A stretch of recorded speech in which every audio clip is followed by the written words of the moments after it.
भूमि सबसे तू महान है, जननी जन्मभूमि सबसे तू महान है। तेरे लिए तन ये मन ये धन ये और प्राण है, तेरे लिए तन ये मन धन ये और प्राण है। जननी जन्मभूमि सबसे तू महान है, जननी जन्मभूमि सबसे तू महान है। बढ़े चलो बढ़े चलो बढ़े चलो बढ़े चलो।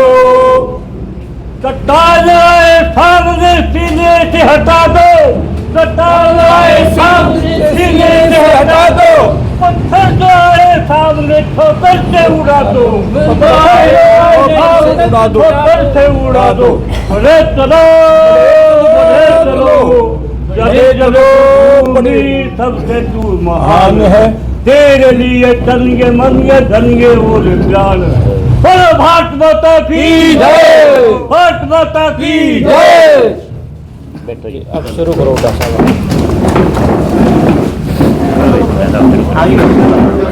आज का कार्यक्रम के बारे में बताओ, वो शुरू करो। देखिए, सबसे पहले तो मैं सभी पत्रकार बंधुओं का पूरा गांव डाया की तरफ से, भारतीय किसान यूनियन की तरफ से स्वागत करता हूं, धन्यवाद करता हूं और सभी को हाथ जोड़ के प्रणाम करता हूं, सभी दर्शकों को, सभी पत्रकार बंधुओं को, सभी सुनने वाले भाइयों को। आज का जो विषय है 21 तारीख रविवार के दिन 11 बजे स्टार्ट होगा। हमारे जो भारतीय किसान यूनियन की तरफ से एक आयोजन किया जा रहा है, जिसमें किसानों के लिए जो मौके पर मदद की गई है, किसानों की जो भारी विपदा आई थी उसमें किसानों की मदद करने वाले एकमात्र हमारे संत रामपाल जी महाराज के कानों में बात पड़ी और वो सेवा में हाजिर हुए। तो किसानों को बचाने वाले एकमात्र आज की स्थिति में न सरकार है न कोई और है तो एकमात्र संत रामपाल जी महाराज हैं। उनके आयोजन, उनके सम्मान समारोह में आयोजन जो है गांव डाया की तरफ से, गांव के सभी किसानों की तरफ से और भारतीय किसान अम्बावता की तरफ से और अन्य बहुत सारे संगठनों की तरफ से ये डाया गांव के खेल के मैदान में ये प्रोग्राम इतवार रविवार को 21 तारीख को किया जा रहा है। और सारे के सारे इसमें मिलके हम किसान रत्न की उपाधि से नवाजेंगे महाराज जी को। और उसमें बहुत सारे किसान, कमेरा वर्ग, मजदूर, गरीब आदमी वो सारे के सारे शामिल होंगे और उनका धन्यवाद करेंगे, उनका किसान रत्न से उनको उपाधि से सम्मान देंगे। लगभग कितनी संख्या में लोग होंगे, कहाँ का कौन कौन से क्षेत्र से पहुंचेंगे लोग? देखिए, मैं भारतीय किसान अम्बावता का प्रदेश अध्यक्ष हूं, तो मैंने अभी आज स्टेट की मीटिंग मिली थी पदाधिकारी, केवल पदाधिकारियों की, तो पूरे हरियाणा से हमारे किसान साथी जो मेन पदाधिकारी वही पहुंचेंगे और इस क्षेत्र के तो पहुंचेंगे सारे के सारे।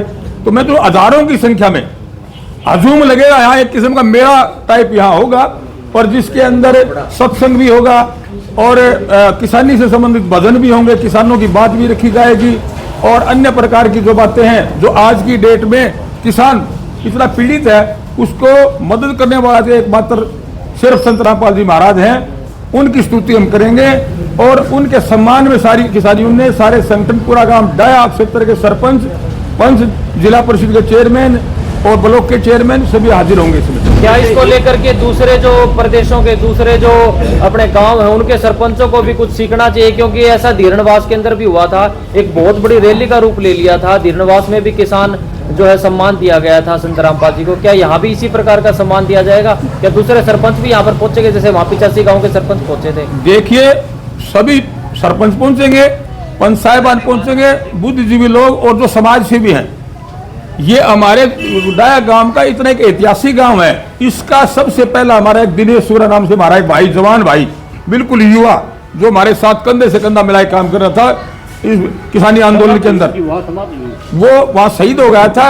और सबसे पहला हरियाणा के अंदर डाया गांव ने और हमारे किसान साथियों ने सबसे पहला ये निर्णय लिया कि हमारे भाई दिनेश, जिसने किसानी के लिए और कमेरा वर्ग के लिए आहुति दी, उसका हमने प्रतिमा का अनावरण यहाँ किया और बहुत बड़ा प्रोग्राम भी किया था, इसीलिए इस काम को चुना गया है। जैसे संत रामपाल ने इस समय योगदान दिया समाज में, जो कि बाढ़ पीड़ित लोगों के आंसू पोंछने का काम किया, बहुत सारे संत महात्मा हैं और इस समय आप लोग संत रामपाल जी को सम्मानित कर रहे हैं, कहीं ना कहीं उन्होंने अच्छा काम किया तो सम्मानित कर रहे हैं। क्या उन लोग समाज में कोई विपदा आए, आपदा आए तो उन लोगों को भी बढ़ चढ़ कर आगे आना चाहिए? क्या कहेंगे इस पर? देखिए, बड़ा अच्छा क्वेश्चन किया आपने, बहुत ही बढ़िया, कि इसमें बिल्कुल करना चाहिए। देखो संत महात्मा बहुत सारे हैं, बहुत सारे समाज सेवी हैं, उनको भी इनसे प्रेरणा लेनी चाहिए कि संत रामपाल जी महाराज जो एक जेल में बैठे हुए, जो कमाल की बात है, एक आदमी बाहर हो तो पता नहीं क्या कर देगा, जेल के अंदर बैठे बैठे हुए ऐसा। मैं 2-3 उदाहरण देता हूँ आपको। न्याना गांव है हमारे यहाँ से 20 किलोमीटर, वो वहाँ के लोग हमारे किसान मुझसे मिले तो बोला जी हमारे तो पानी बहुत भरा हुआ है, मेरी रिश्तेदारियाँ हैं, पूरा क्षेत्र पानी में भरा हुआ। मैंने देखा जाके, तो मैंने उनको कहा कि भाई आप एक एप्लीकेशन लाओ। मैंने कमेटी से बात करी, कमेटी तुरंत कहा महाराज जी से बात करके कि भाई उनकी तुरंत मदद करो। वह पता नहीं कई हजार फुट पाइप, मोटरें और उनका तारबंद या सारा काम मैंने उनको जितने एप्लीकेशन ली उसे अगले दिन पहुंच गया। और आज सारे गांव का पानी जो है ना लगभग उतर गया, बिजाई भी शुरू होगी। और उन्होंने कल फिर मैंने मीटिंग ली उनकी, कल वो सारे के सारे तैयार हो रहे थे। बोले जी हम वहाँ सारे पहुंचा धन्यवाद करांगे। बोले एक निवेदन हो रही भाई क्या रह रही है। उन्होंने बताई कि नीचे का जो वाटर टेबल है वो ऊंचा है, बिल्कुल ऊपर वाला पानी निकल गया लेकिन नीचे वाला रह रहा है। तो बोला जी बोर लगवा दो। मगर भी एक काम करो, हम तो गुरुजी से पूछांगे, उनकी कमेटी आएगी वो बताएगी। हाँ मैं दावे के साथ कह सकता हूँ कि गुरुजी के आप कहोगे एप्लीकेशन लगाओ 100% वो भी होगा। हुड्डा साहब क्योंकि आप लुदास से आते हैं, आपका पड़ोस का गांव है आर्य नगर। आर्य नगर में जो है बहुत सारे खेत पानी से भर गए थे और अभी भी मैं कल जाके आया था, कुछ खेतों में तो अभी भी पानी था। क्या आर्य नगर के लोग भी एप्लीकेशन लगाएंगे गुरुजी को? क्या वहाँ का भी पानी निकलवाने का काम गुरुजी करेंगे? क्या आपने भी प्रयास किए हैं आर्य नगर का पानी निकलवाने के? देखिए जो आर्य नगर है मेरा बिल्कुल गुआंडा गांव है, नियर बिल्कुल मेरा लुदास आगे 4 किलोमीटर पे। तो वहां तो पानी पीने की व्यवस्था भी नहीं थी। मैं ये उदाहरण बताता हूँ। अब मेरा खेत भी नजदीक लगता है, 2 ट्यूबवेल है उस खेत में, एक आर्य नगर का जमींदार उसका भी ट्यूबवेल है। हमने कहा भी लगातार ट्यूबवेल चलाओ और कम से कम पानी की इनकी मदद कर दो। तो वहां भी संत रामपाल जी ने बहुत भारी मदद करी है। ये तो सरकार ने भी उसमें, देखो झूठी बात नहीं करनी चाहिए लेकिन बहुत कम मात्रा में, बिल्कुल थोड़ा बहुत। तो वहाँ क्या है, ड्रेन है वहां पर, तो वो ड्रेन टूट गई 2 बार, पातन में टूट गई, सारा पानी इधर भर गया। तो उसमें संत रामपाल जी महाराज ने, चाहे वो टोकस पात्र की बात हो, चाहे धीणवास की बात हो, चाहे इंदवान की बात हो, सभी में मदद की है। सारे पाइप दिए, मोटरें दी हैं। और जो हमारे कई मकान काफी लोग गिर गए तो उनके मकानों की भी सहायता की है। जी, जैसे कल विधानसभा में कांग्रेस के विधायक नरेश सेलवाल ने विशेष तौर पे संत रामपाल का आभार भी जताया और वहीं पे एक तरह से प्रशंसित भी खड़ा किया कि सरकार पूरी तरह से विफल रही ये जो बाढ़ ग्रस्त इलाकों में मदद पहुंचाने के लिए। वहीं पे सबसे बड़ा काम संत रामपाल ने किया। क्या कहना चाहिए इस पर आप? देखिए जी, ये मैं पूरा कुछ समझ नहीं पाया आपका, मेरा ध्यान कुछ इसमें था। विधानसभा में उकलाना से जो विधायक नरेश सेलवाल ने कहा कि संत रामपाल अगर नहीं होते तो ये स्थिति थी वो नियंत्रण में नहीं आती। उन्होंने बहुत बड़ा काम किया है और उनका धन्यवाद भी किया विधानसभा में। तो उस पर आप क्या कहेंगे? देखिए उसमें मैं ये कहूंगा कि दूसरे विधायक है, जैसे नरेश सेलवाल जी ने किया, दूसरे विधायक को भी करना चाहिए और ये विधानसभा मुद्दा भी उठाना चाहिए। भाई एक संत रामपाल जी महाराज जो जेल में बैठे हैं, जेल में बैठे हुए आदमी ने इतना काम कर दिया, उनके सिर्फ एक आदेश पालन से ही। तो सरकार क्या कर रही है? सरकार को करना चाहिए, लेकिन सरकार की मैं तो नाकाम ही कहूँगा। उनकी तो बिल्कुल वो ऊँट के मुंह में जीरा वाली बात है, चाहे वह मुआवजे की बात हो चाहे इसकी पानी की बात हो। तो संत रामपाल जी जैसे ऐसे मदद कर रहे हैं, कारण क्या मानते हैं? क्या कि उनको राजनीति में आने के लिए कार्य कर रहे हैं, या वो जेल से बाहर आने के लिए काम कर रहे हैं, या निस्वार्थ भावना से जरूरतमंद की मदद करने के लिए आगे आए हैं? देखिए वो उनका महान व्यक्तित्व है, महान व्यक्तित्व है। और वो न तो राजनीति की कोई बात सामने ऐसी कोई आ रही, न कोई उससे भाई जेल से छूट जाएंगे। जेल से छूटने वाले तो जिस तरह की जो बात है वो तो नियमानुसार जो कार्रवाई होती वो तो होगी, लेकिन उनकी दिली भावना है कि मेरे देश ये हरियाणा की बात नहीं है, पूरे ऑल इंडिया के अंदर कि अभी मेरे को भूखा ना सोए, मेरे से जो बन पाए वो मैं करूँगा। और वो जो है नीचे से नीचे सबका जो गरीब से गरीब है उस तक वो सहायता पहुँचनी चाहिए। जैसे अन्नपूर्णा स्कीम उन्होंने चलाई कि भाई उन्होंने देखा कहीं भूखे सो रहे हैं तो उसी टाइम उन्होंने आदेश दिए अपने अनुयायियों को कि भाई इनका कोई भूखा नहीं छोड़ा चाहिए। तो इस प्रकार की उनकी दिली इच्छा है, उनकी आत्मा है कि मेरा जो प्रदेश है, मेरा देश है, उसमें किसी प्रकार की विपदाई तो मैं देर खड़ा पड़ूंगा। हुड्डा साहब कुछ लोग तो ये कह रहे हैं कि उनके ऊपर जो है सत्ता का आशीर्वाद है, सत्ता पक्ष उनको सहयोग कर रहा है, यानी भारतीय जनता पार्टी उनका आशीर्वाद है उनके ऊपर। कुछ लोग कह रहे हैं विपक्ष उनके साथ लगा हुआ है ताकि पक्ष को थोड़ा नीचा दिखाया जाए। तो आपको क्या लगता है, क्या सत्ता साथ में है या विपक्ष साथ में है, या वो केवल और केवल अपने अनुयायियों और अपने जो है भक्तों के सहारे ये काम कर रहे हैं? देखिए ये तो देखो राजनीतिक बात है, राजनीति वाले किमें कहें, चाहे मुक्काले कहें चाहे विपक्षाले कहें, वो तो कहेंगे, वो तो उसका वो है, उसके ऊपर हाथ है, उसके ऊपर परमात्मा का हाथ है, कबीर साहब का हाथ है उनके ऊपर, उनकी अंतर आत्मा से आवाज आती है ना, वो वहां भगत तक पहुंचती है। मैं आपको एक बात बताता हूं, मैं बिल्कुल भी नहीं मानता था, अब जब मैंने काम देखे, मेरे साथी बैठे ये रामवीर ढांडा जिला के महासचिव हैं, ये जसवीर सूरा बैठे, सूरज भान जी हमारे डायक सबसे बड़े हमारे नेता हैं, अध्यक्ष बनवारी लाल जी बैठे, तो सारे ये इधर हमारे सारे साथी बैठे, पीछे किसान बैठे हैं। तो मैं ये बताना चाहूँ कि मैंने एक बार उनसे मिला, 10 साल पहले मिला था बरवाड़ा के अंदर, तो तब मैंने उनकी कुछ भावना देखी, शिक्षा देखी, भाई सारी बातें सही बता रहे हैं, तो मैं कई दिन तो मैंने जान दिया, लेकिन मैं फिर विचलित सा हो गया, सच बता रहा हूँ मैं, ये और कामों में लग गए, तो मैंने वो भावना उधर से कम होगी। तो मैं दोबारा जब ये बात देखी, विपदा इतनी बड़ी आई कि भाई देश का बर्बाद हुआ, किसान तो मरिया बैठा, ना रेट ना वेट, ना इसमें कोई फसल हो रही, ना अगली बिजाई कर सकते, ये आदमी इतनी कर रहे हैं। तो तब से मेरी भावना दोबारा से फिर से एक साथ जुड़ी, और उस दिन जुड़ी है, उस दिन से बस सीधा सा दिमाग यूँ हो रहा है कि भाई मैं तो नुकू एक भगवान के रूप में उतरा है किसानों के लिए, इतनी बड़ी बात जो करी है वो करी सरकार ही नहीं करी, बताओ। तो इसका मतलब तो ये है कि भाई एक मात्र आदमी संत रामपाल जी महाराज कर रहे हैं, क्या दूसरे का आदमी बनता? वो भी तो महाराज हैं, महाराज गुआम है, संत हैं, और भी समाज सेवी बहुत सारे हैं, बड़े बड़े समाज सेवी हैं, लेकिन इन अकेले ने किया ये इतना बड़ा काम। तो मैं तो मेरे पास शब्द नहीं है, इन शब्दों में धन्यवाद करें। अगर हरियाणा में इस प्रकार के 2-4 संत हो जाए तो सरकार की जरूरत ही नहीं पड़ेगी।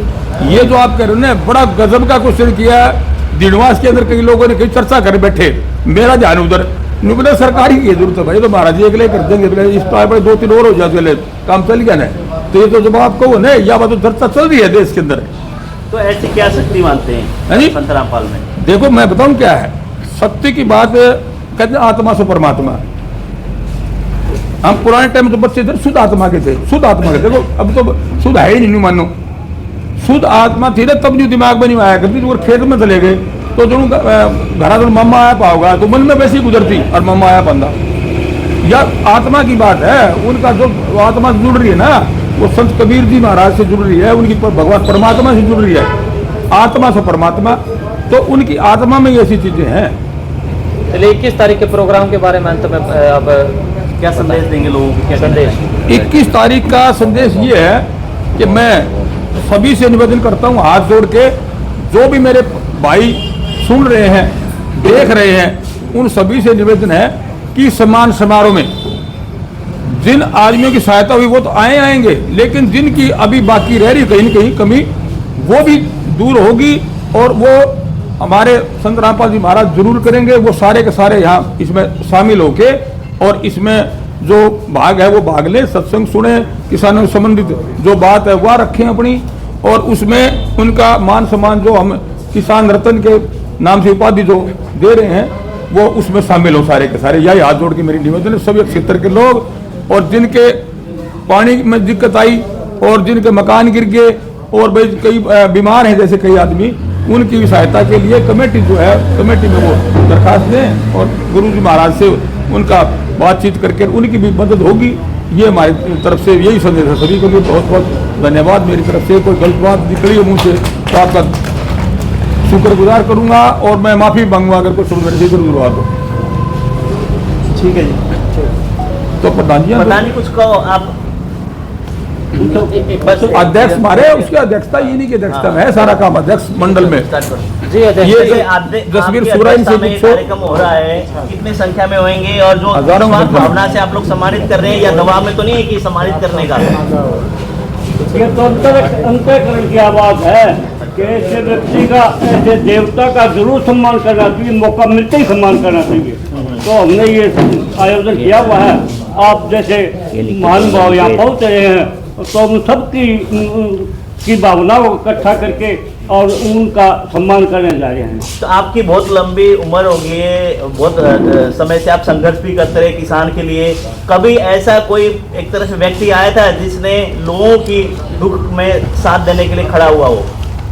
हमने तो पुराने जो हमारे संत हुए, कबीर हुए हैं, गुरु गोविंद सिंह हुए हैं, नानक हुए हैं, और हमारे रविदास जी हुए, उनके फैसले के बीच इसके फैसले हुए हमने संत रामपाल देखा, उसके बीच में कोई नहीं देखा। परसों के प्रोग्राम के बारे में परसों 21 तारीख को भाई ज़्यादा से ज़्यादा संख्या में पहुंचो और संत रामपाल महाराज जी किसानों के दिल में बैठ चुके हैं। जो किसान का मान सम्मान, मजदूर का मान सम्मान करता नहीं, वो उन्हीं के दिल पे राज करते हैं। ये संत रामपाल महाराज मजदूरों का और किसाना दिल में बैठ गए। संत रामपाल महाराज जी इन पर अपना दिल पर राज करेंगे। क्यों अंदर आत्मा जागी किसाना की, जरा पानी तक देश डूबा पड़ा था नहीं, संत रामपाल महाराज ने वो कर दिया कि वो आगे आने वाली पीढ़ियाँ के लिए भी बड़ा संदेश दे दिया भाई। दूसरे संतों को भी सीखना चाहिए संत रामपाल जी। बिल्कुल सीखना चाहिए जी। संत रामपाल महाराज की राह होनी तो देश ना तो भूखा मरे, ना क्या है कि कमी रहे पैदा की ना रहे। इस देशा के मकान डूबी गए, घर के घर डूबी गए, बेघर हो गए लोग। यानी ये तो रामपाल महाराज का हमेशा हाथ जोड़ के विनती करा, उसने खुद ले ली, नहीं कर किसान तो आत्महत्या कर दिया भाई। सरकार नाम की चीज नहीं इंडिया के अंदर, ये तो अपना अपना स्वार्थ देखा है। और संत रामपाल महाराज ने सबके एक नज़र से देखा है भाई, मेरे देश के अंदर कोई भूखा ना सोए। जी आप बताओ जी। जी अंत में आप क्या कहना चाहते हैं? पूछो जी, आप क्वेश्चन करो।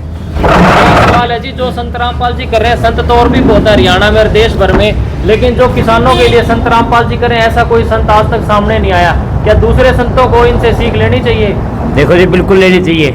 मेरी उम्र होगी 58 साल की और मैं सामाजिक काम में रहा हूँ तकरीबन। लेकिन इस टाइम या तो हरियाणा के अंदर बाढ़ आई थी 95 में, या फिर आई है अब, लेकिन इस टाइम में बाढ़ की स्थिति में जो काम संत रामपाल ने किए हैं, ऐसा काम मैंने आज तक नहीं देखा। जो काम संत रामपाल जी ने किए हैं उसकी सीख देख के और संतों को भी आगे आना चाहिए और ऐसे काम करने चाहिए। मतलब शोषित की, पीड़ित की, गरीब की मदद करनी चाहिए। तो संत रामपाल जी महाराज ने तो बहुत ज़्यादा काम किया है, बहुत ज़्यादा। ये लोग उसको भगवान कहते हैं। भगवान क्या होता है? भगवान तो वही होता है जिसका खेत में, एक जमींदार था, उसके खेत में 4 किले में पानी भरा हुआ था, फसल नहीं बीजी थी उसकी, उसका पानी निकल गया, उसकी बिजाई होगी आज, तो वो उसको भगवान मानेगा? जो आदमी जिसके लिए काम करता है, बोले वो तो मेरा नाम का भगवान है भाई। भगवान हम किसको मानते हैं? भगवान हम उसी को मानते हैं जो आदमी जिसके लिए काम करता है। तो पहले इनके बारे में तरह तरह की बातें होती थी, कुछ लोग कुछ कहते थे, कोई कुछ कहते थे, आपने भी सुनी होंगी। अब जो इन्होंने जो कार्य किया उसके बाद कहीं ना कहीं लोग उनको क्या समझने लगे हैं? देखो जी, मैं बिल्कुल खिलाफ था भाई, जो से इल्ज़ाम लागे चीज़ें, मैं ना कभी सत्संग में गा ना कि मैं, और मैं बिल्कुल खिलाफ था भी। संत से कई संत मतलब अपने अपने काम करें, गल से जो है मेरी भावना भी इसके खिलाफ थी, बिल्कुल थी। लेकिन अब इसने जो काम किया इस परिस्थिति में इसने जो काम किया, 4 महीने 5 महीने हो गई इस बाढ़ की स्थिति में, उससे मैं इसके काम को देख के कायल हो गया भाई। देख एक ऐसा संत है जो मतलब लोगों को बारे में सोचने लग रहा है, जेल में बैठे बैठे मैं सोचने लग रहा है। तो इसके कामों को देख, मैं काम किसका किया इसने? गरीब आदमी का, मजदूर का, जो फांसी खाने की कगार पर थे, उनका लिए इसने काम किया है। तो उससे मैं इसके काम को देखकर इससे प्रभावित होया भाई, संत हो तो ऐसा हो। हाँ। अच्छा, बार बार एक क्वेश्चन उठता है, जेल में बैठ के इतना काम कर दिया, जब बाहर होते फिर क्या कर देते? बिल्कुल जी भाई, जेल में बैठे बैठे जो आदमी इतना काम कर सकता है, अपना ये कर सकता है, अगर वो बाहर होते तो पता नहीं क्या काम करते, इससे भी ज्यादा 10 गुना फालतू। हाँ जी। आगे इतना काम कर सकते कि शायद ही कोई कर सके, कई गुना। अच्छा, इतना काम कर हाँ देते। जी, हाँ जी, बिल्कुल। चलो ठीक है जी, धन्यवाद। ठीक है।